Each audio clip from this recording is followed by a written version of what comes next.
যারা হক কথা বলে আর যারা বিপদ আপদে ধৈর্য ধারণ। আসসালামু আলাইকুম ও রহমাতুল্লাহি ওয়া বারাকাতুহু।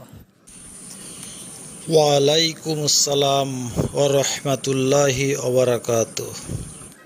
কেমন আছো বন্ধু? আলহামদুলিল্লাহ, আমি ভালো আছি। আমি তোমার কাছে এসেছি আল্লাহ রাব্বুল আলামিন সূরা আল আসর এ কি মেসেজ দিয়েছে সেটা জানার জন্য। ও আচ্ছা, তাহলে শোনো।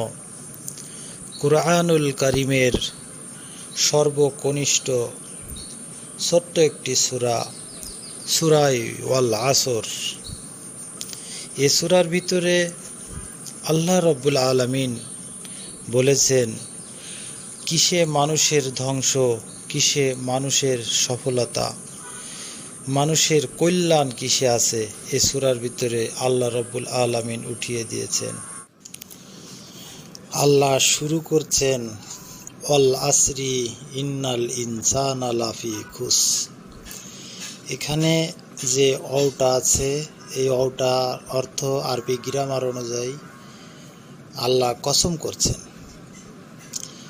ওয়াল আসরি, সময়ের কসম করছেন।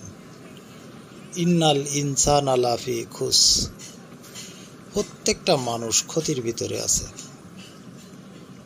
আর এই ক্ষতি থেকে বাঁচার জন্য যে পথ রয়েছে, সে পথের সন্ধান আল্লাহ এই সূরার ৩ নম্বর আয়াতে দিয়েছে। ইল্লাল্লাযিনা আমানু ওয়া আমিলুস সলিহাতি ওয়াতাওয়াসাউ বিল হাক্কি ওয়াতাওয়াসাউ বিস সবর।